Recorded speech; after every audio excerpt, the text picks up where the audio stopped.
Muy buenos días, son las 6 de la mañana de este jueves 20 de noviembre de 2014. Esta es la hora de la verdad y estos son temas y asuntos que trataremos en la muy grata compañía de ustedes durante las próximas 4 horas. Se le complicó la patraña a Santos, se le complicó el sainete. No sabía con quién se metía. Él creyó que era cosa de un ratico, al general lo despachaban, viva, había conmoción, el mundo entero volvía a hablar del proceso de paz, Colombia gritaría, clamaría por la paz, liberen al general, todos estamos dispuestos a la paz, y eso sería tema de 3 o 4 días. No sabía con quién se metía. Entonces ahora los de La Habana dicen algo que resulta de una lógica implacable y que no habíamos entrevisto. Aquí el que manda es Timochenko. Esperen las declaraciones de Timochenko. Y entonces Santos pone a hablar a esos otros consuetas que tiene, que son los representantes de Cuba y Noruega en el proceso de paz. Hágame el favor, la garantía. Quien nos garantiza la transparencia del proceso es el de Cuba, del gobierno más corrupto, más criminal, más odioso que hay en el planeta. Bueno, compite con el de Corea del Norte. Ese es el garante moral del proceso. Entonces ellos dicen que ya está todo listo y que el general será puesto en libertad y que los soldados también. Lo que no dicen es cuándo, ni en qué condiciones, ni cómo. Ahora a esperar las declaraciones de Timochenko. Es el oráculo. Va a hablar el oráculo de Delfos. Timochenko hablará. Esta patraña se les fue muy hondo. Uno no se puede poner de payaso sin saber que el circo tiene sus reglas. Santos dice de su parte que espera que este impasse, esa palabra sí que me interesa que la miremos en su origen, qué es lo que significa un impasse, un pequeño problema.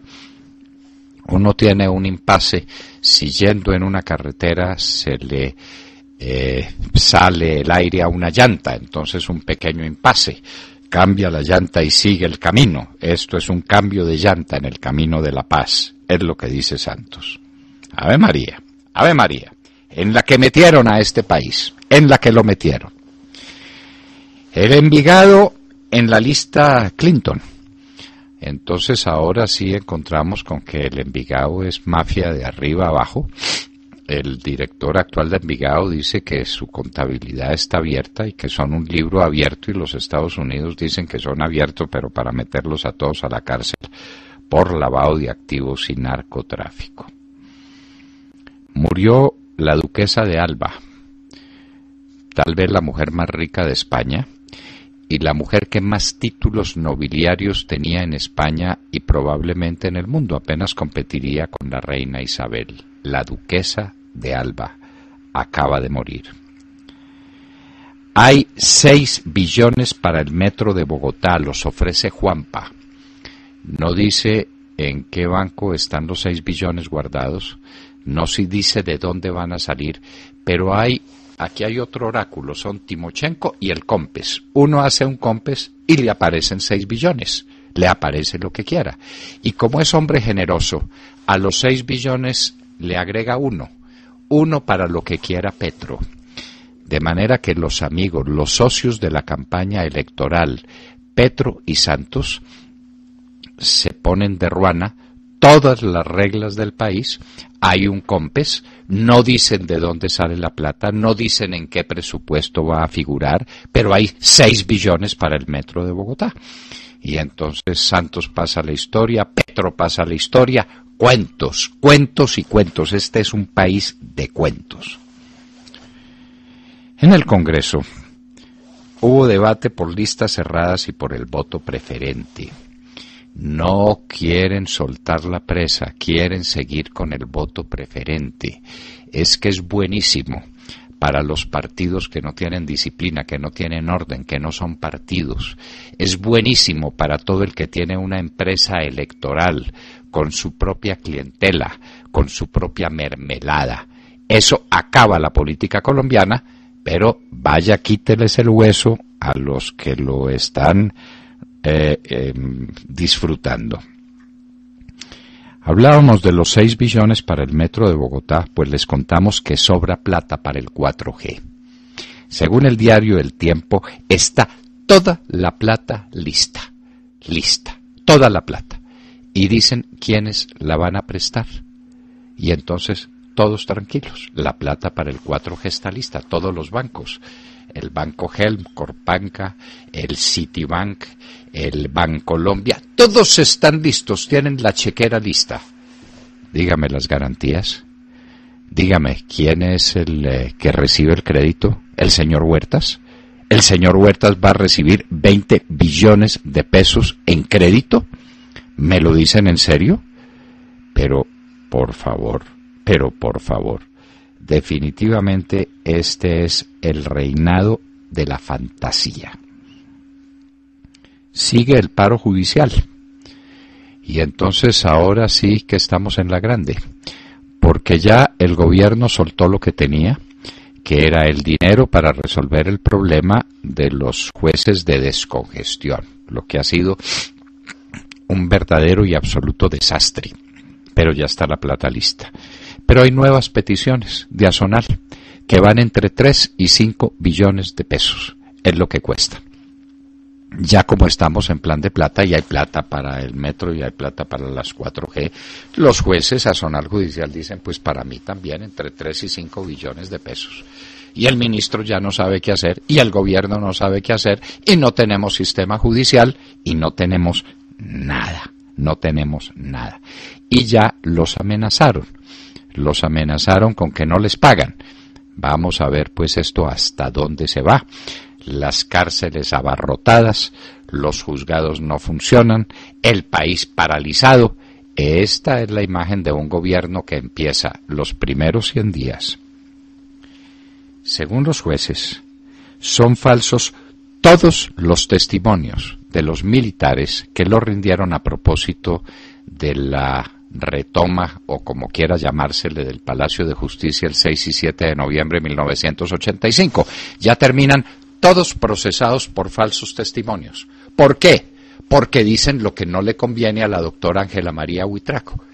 Entonces, decir lo contrario de lo que dice la propia Fiscalía es un delito y entonces van a meter a la cárcel a todos los servidores de las fuerzas militares, empezando por el general Posada, que dijo: yo no mandé tropas a Bogotá. No hubo movilización de tropas a Bogotá para apoyar las operaciones del Palacio de Justicia.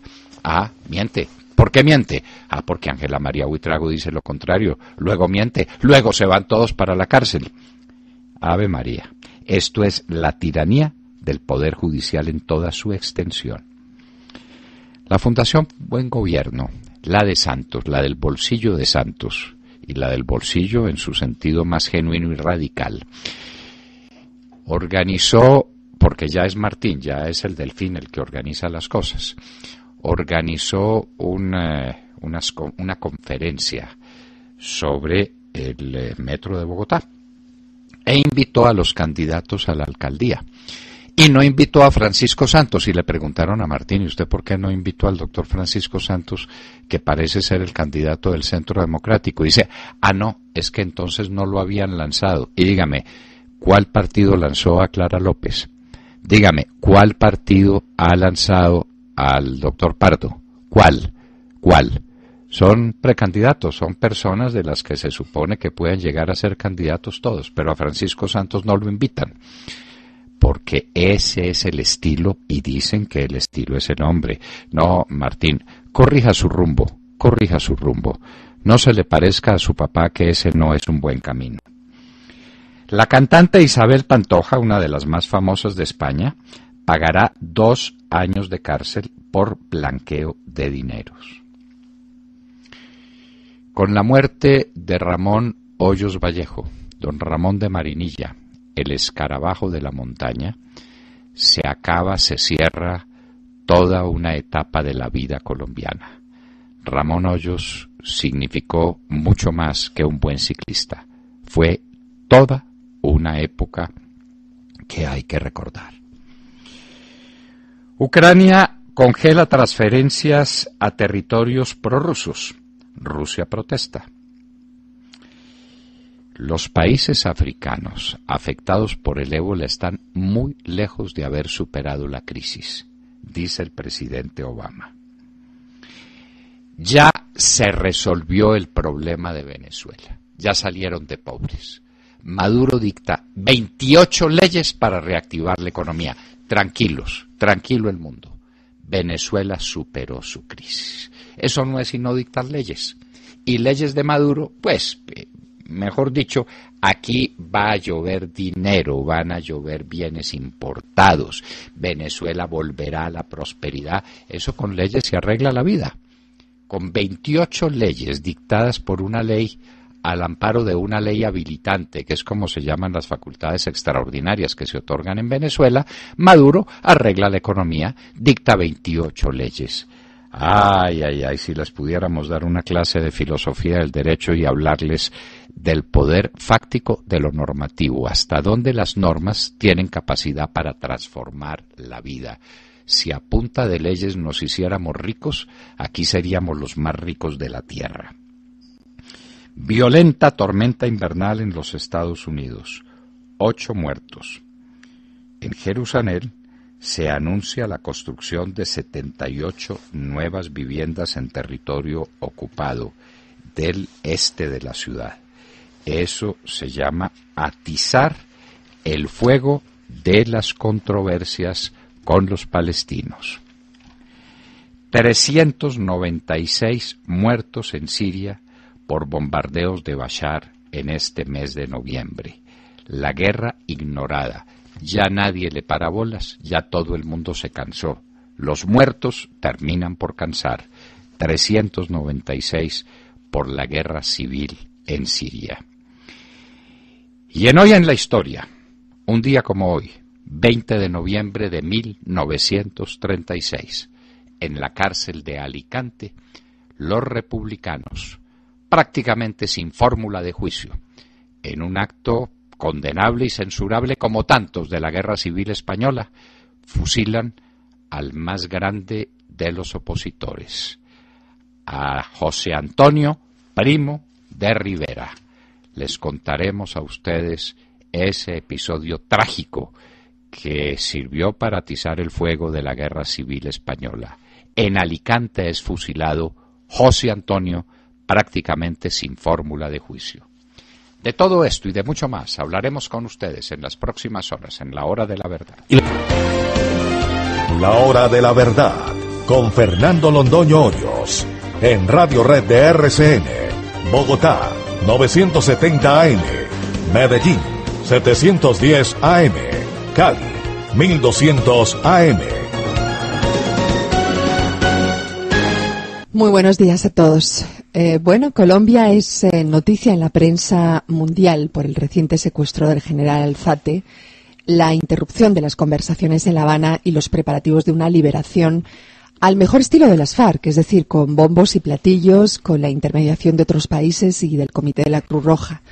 De modo que la publicidad está servida y todos dan por hecho la liberación del general Alzate, el cabo Rodríguez, los soldados César Rivera y Jonathan Díaz y la abogada Gloria Urrego. Mientras tanto, siguen ambientando el asunto del fuego bilateral, del cese al fuego bilateral y ultimando los detalles de una liberación que parece ya un hecho. Se habla de desmilitarizar temporalmente áreas específicas del Chocó y Arauca para facilitar la entrega y desde La Habana Iván Márquez insiste en su teoría del cese al fuego bilateral, asegurando que ya que se superó este incidente, no tiene sentido continuar matándonos, dice él, y de no parar la confrontación habrá más prisioneros, se refiere a secuestrados, e incidentes, se refiere a ataques terroristas.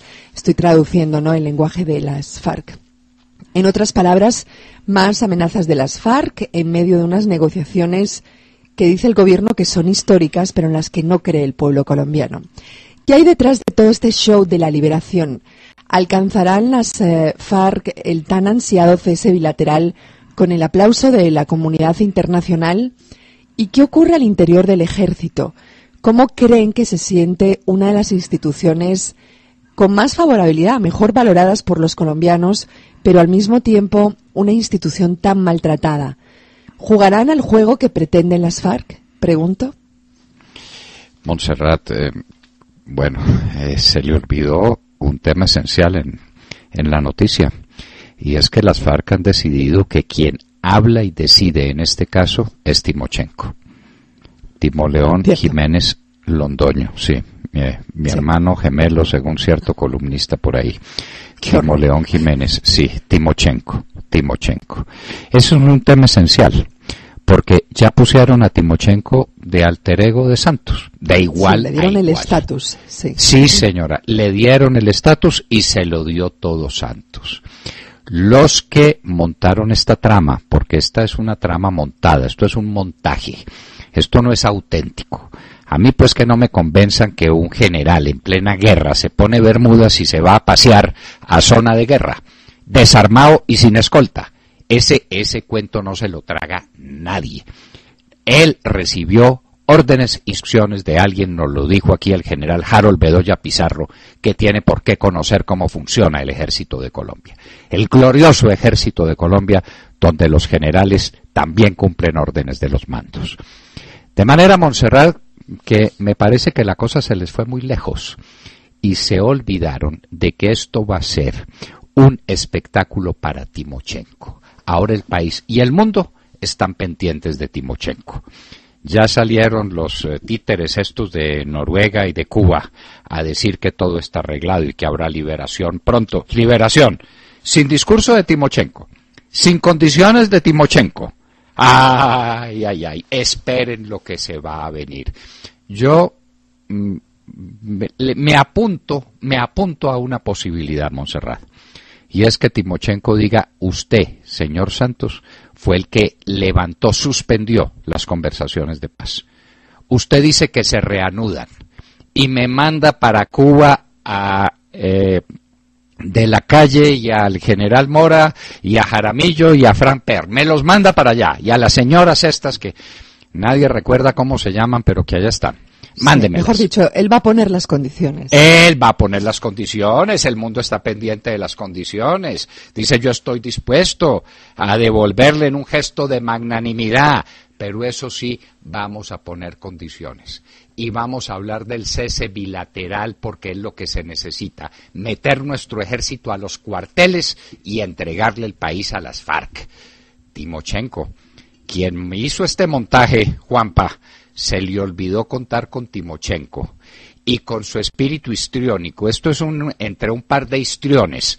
Juanpa por un lado y Timochenko por el otro. Hágame el favor, ¿en cuáles manos estamos? Un par de histriones disponiendo de la vida del país y de la tranquilidad de los colombianos y del honor de las fuerzas militares, de todo lo valioso que hay en Colombia. Esperen. Timochenko se va a pronunciar y esperen pues los antecedentes, y ya llega la voz de Timochenko y entonces tendremos un video y Timochenko hable y Timochenko impone condiciones. A ver, Santos, ¿las cumple o no las cumple? ¿No las cumple? Perfecto, me quedo con el general y me quedo con los soldados y usted es el responsable de lo que ha sucedido. Ay, Montserrat, fueron demasiado lejos con este juego, demasiado lejos. Y en el lío en que están. William Calderón. Doctor Londoño, buenos días Colombia. Gracias por invitarnos a sus hogares y a sus vehículos. Hoy es jueves 20 de noviembre del año 14, son las 6:24 de la mañana. Azonal Judicial le respondió al fiscal Eduardo Montealegre Linet, quien advirtió que se le descontarán salarios a los funcionarios que continúen en el cese de actividades que ya completa 40 días. Asegura el sindicato que no se van a dejar amedrentar con los descuentos salariales y que los diálogos con el gobierno nacional están rotos. Abro comillas. Al fiscal se le olvidó que el Código Laboral está establecido que cuando se desarrolla una protesta por culpa del empleador, no es válido descontar tiempos ni salarios.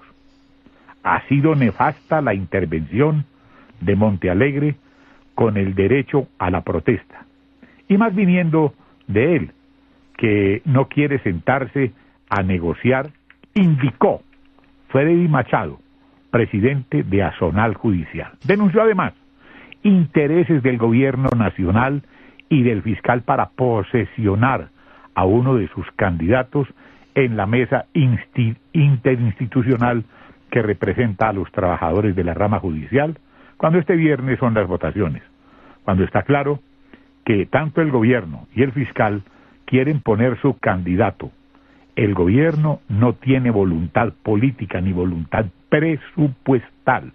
Doctor Londoño, recordemos que fue el propio Montealegre Linet, quien instigó el paro y se le creció el problema. Pues ahora pretenden tomarse el búnker de la Fiscalía. Así las cosas, mientras continúan las diferencias, sigue el paro judicial. El gobierno soltó lo que tenía, pero hay nuevas peticiones. Y hasta ahora con amenaza incluida, como usted lo dijo ahora, con las cárceles que no les cabe ni un alfiler. Y para rematar, los jueces se cuelgan de los falsos testimonios. Estamos, pues, doctor Londoño, en el siglo de los jueces, como lo dijo por estos micrófonos hace unos años un personaje de ingrata recordación de apellido Ibáñez. El siglo de los jueces. Sí, señor. Ahora, quien paga los platos rotos son los defensores de la justicia. Cuando en un momento como este, como en un noviembre como este, enfrentaron la mafia del narcoterrorismo, las vueltas que da la vida, el mundo al revés, más que un paro de lo que más que un paro de los que se han vuelto recurrentes en esta época del año, Colombia enfrenta la parálisis de la justicia. La saturación de los despachos es agobiante, la morosidad no cede, se corrompió la sal, doctor Londoño. Sin justicia no hay paz. ¿Qué dirá Timochenko? Ni hay país, ni hay Estado, ni hay nada. De manera pues que tenga presente, además para su análisis esto, que los que están funcionando no cumplen su deber. El Consejo de Estado sigue sin cumplir el deber elemental de pronunciarse en el caso del alcalde de Bogotá. Cada día que pase es un prevaricato por omisión del Consejo de Estado. Cada día que pasa. El Consejo de Estado tiene la obligación de desatar ese problema de la suspensión provisional decretada por uno de sus magistrados. Y ahí sigue Gustavo Petro en la alcaldía. ¿Cómo le parece? De manera que las cortes que están supuestamente trabajando no cumplen con su deber. Los jueces en paro, las cárceles abarrotadas, el país se le salió de las manos al presidente y lleva 100 días y no hay salud, y no hay educación, y no hay economía, y no hay nada. No hay sino anuncios y mentiras. Y nos vamos para los Estados Unidos. Cristina Londoño, muy buenos días. Hola papi, muy buenos días y muy buenos días a todos. Bueno, 20 de noviembre del 2014, márquenlo en el calendario, va a ser una fecha histórica. Dicen que no hay fecha que no se llegue ni plazo que no se cumpla. Y bueno, aquí estamos, el día en que el presidente Obama va a anunciar su acción ejecutiva para darle alivio a millones de indocumentados. El mandatario se va a dirigir esta noche a la Nación, a las 8 de la noche. La mayoría de las cadenas estadounidenses no van a pasar este discurso en vivo, las cadenas hispanas sí lo harán, pero va a anunciar esa orden ejecutiva que se reporta daría alivio a unos 5 millones de indocumentados en este país, alivio temporal. Esa es menos de la mitad de los indocumentados que hay. El presidente quería una reforma migratoria que cubriera a esos más de 11 millones de indocumentados, pero ante la negativa abierta del Congreso, de la Cámara de Representantes, ante todo, de siquiera considerar una reforma migratoria o de presentar su propio plan, pues el presidente dijo que se cansó y que va va a tomar esta acción unilateral que es bastante poco popular con los republicanos. Sabemos, según distintos reportes, que le daría estatus temporal a los padres indocumentados de ciudadanos o residentes en este país, a esos padres indocumentados que hayan vivido en este país entre 5 y 10 años. La cantidad de años que tienen que haber estado aquí todavía no se conoce. Los haría que estas personas califiquen para recibir permisos de trabajo y quedarse temporalmente aquí en este país, algo parecido al programa de acción diferida que le dio beneficio a unos 600,000 jovencitos, a los que llamamos soñadores, porque llegaron a este país, los trajeron sus padres antes de los 16 años. También se dice que el anuncio del presidente va a expandir ese programa de acción diferida para que incluya a jovencitos que hayan llegado a este país después de los 16 o que ya tengan más de 30 años, que son las edades límites para que califiquen a este programa. También se dice que el presidente va a dar pasos para añadir visas de profesionales a esas personas altamente calificadas, y este ha sido uno de los temas en que más ha cabildeado Silicon Valley y el presidente de Facebook, Mark Zuckerberg, que necesitan más trabajadores calificados y quieren que esos estudiantes que vienen a este país y se gradúan de carreras importantes en tecnología, pues no se vayan y se queden aquí. Según el Instituto de Política Migratoria, unos 4 millones de indocumentados se verían beneficiados por la orden ejecutiva y alrededor de 1 millón podía haber beneficios para llegar a este país. El presidente, como sabemos, ha deportado en el 2012, deportó unas 400,000 personas, 369,000 el año pasado, y según analistas, a ese paso le tomaría a Estados Unidos unos 30 años sacar a todos los indocumentados, algo que no es realista. Se preguntarán, ¿tiene el poder el presidente de tomar esta acción ejecutiva? La mayoría de los expertos dicen que sí, que lo que no puede hacer es ofrecerles camino a la ciudadanía, pero sí puede dirigir a los agentes de la ley a que se concentren en otros temas y de esta manera darles ese alivio a los indocumentados que están acá, que tienen familia, tienen raíces y no tienen pasado criminal. Los republicanos están diciendo que no, que es anticonstitucional, están criticando al presidente, lo están llamando el emperador. Hay líderes republicanos que están diciendo que se podría desatar violencia en este país si hay actos de desobediencia civil que acaban en enfrentamientos. Hay otros que están amenazando con cerrar el gobierno, con no aprobarle el presupuesto, aunque la mayoría, o digamos que los republicanos más de centro, dicen que lo que van a buscar son medidas para tratar de impedir y de bloquear estas directrices ejecutivas. Cabe anotar que los expresidentes Reagan y George W. Bush hicieron órdenes ejecutivas, anunciaron este tipo de órdenes ejecutivas. En su momento le dieron alivio de deportación a alrededor de 1,5 millones de indocumentados. Eran familiares de otro grupo que había recibido amnistía, pero en esa época la decisión o esta orden ejecutiva, estas acciones ejecutivas no fueron tan controversiales como lo son ahora. El estado de Texas, por ejemplo, está diciendo que va a demandar al presidente Obama porque Texas va a tener que pagar los costos de educación y de salud de estos indocumentados. ¿Y qué dicen las encuestas? Las encuestas dicen que un 48% de los estadounidenses se oponen a esta acción ejecutiva, según el sondeo de NBC Wall Street Journal. Hay otro de USA Today que dice que 46% piensa que el presidente debía esperar a que el Congreso actúe, que debería tenerle respeto a esa mayoría que a partir de enero va a estar a cargo de ambas cámaras del Congreso. 42% dice que el presidente ya es hora de que actúe solo.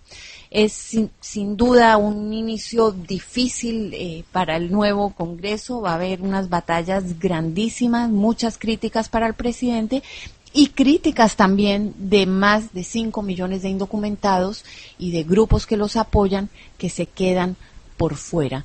Entre los más controvertidos, según los reportes, es que la acción ejecutiva no va a incluir a los padres de los soñadores, de esos jóvenes que tienen programa de acción diferida, pues si los papás de ellos no tienen hijos nacidos en este país, no recibirían ningún alivio. Y hay otros reportes que dicen que los campesinos, como un grupo separado, tampoco va a recibir alivio especial. Entonces, definitivamente se vienen críticas, son informes que tenemos. Hay muchos que dicen que no quieren criticar al presidente hasta que sea la Casa Blanca y no fuentes de medios de prensa las que comunican quienes se beneficiarían por este alivio migratorio. Pero bueno, nosotros estamos aquí para cubrir esa noticia, para traerles lo último a cada momento y para seguir paso a paso el desarrollo de esta noticia que tantas implicaciones tendrá, no solamente en lo que queda del año, sino en los meses venideros, y que podría también hacerle mucho daño a los republicanos si actúan de una manera demasiado brusca, porque recordemos que esta no es solamente una ley, no es solamente una acción ejecutiva sobre un tema político, sino que estamos hablando de seres humanos con caras, con nombres, con historias que viven en este momento en este país y son gran parte de la fuerza laboral y de los servicios de los que gozan los estadounidenses. Es todo lo que tengo por el momento. Ahora regreso contigo al estudio, papi. Que tengas muy buenos días y muy buenos días a todos. En resumen de lo que ha dicho Cristina Londoño, queridos oyentes, es que el presidente Obama también está en un impasse. El presidente Santos dijo, esto es un impasse, queriendo decir que es un pequeño accidente en el camino. Eso no quiere decir la palabra en francés, porque hemos visto si la Real Academia ya la tiene admitida, y parecería que la tuviera en la nueva versión que no está disponible. Impasse en francés es un camino sin salida, y un camino sin salida, pero serio de verdad. En los diccionarios que tenemos disponibles se dice, por ejemplo, l'impasse dans laquelle se trouve la conférence, el punto muerto en el que se encuentra la conferencia. Faire une impasse sur un chapitre, saltar un capítulo. Un impasse es un problema que no tiene solución. Entonces, Obama está en un problema sin solución y Santos está en otro. El problema sin solución que se le planteó con la patraña que armaron con el secuestro del señor general Rubén Darío Alzate, que tendrá que volver algún día para que le cuente a Colombia y al mundo qué fue lo que sucedió con su secuestro, porque tal como están las cosas, nadie lo cree, nadie lo puede imaginar que eso sea serio. Bueno, los dos presidentes en un impasse, pero Obama está terminando su periodo y Santos lo está comenzando, el segundo periodo. ¿A qué hora se le ocurrió a un número de colombianos movidos por la mermelada y por impulsos emocionales de momento, el cuento de la paz, elegir a este hombre? Ahí tenemos lo que nos merecemos. Obama también está en un impasse con la famosa crisis migratoria. ¿Qué va a hacer con 5 millones de personas que viven, trabajan en los Estados Unidos y que no tienen resuelta su situación legal? Sergio Gel. Doctor Londoño, muy buenos días para usted y para todos nuestros oyentes. Pues abrimos la mañana también en medio de la danza de los billones que protagoniza el gobierno nacional. Ayer, billonarios anuncios para el metro de Bogotá, que ni se sabe de dónde saldrán, pero también billonarios anuncios que dan cuenta de que todos los recursos, y esto lo digo entre comillas, ya están listos para las 4G. Pero lo pongo yo entre comillas, mientras que el doctor Clemente del Valle lo dice sin sonrojarse. Del Valle, recordémosle a los oyentes, es el presidente de la Financiera de Desarrollo Nacional.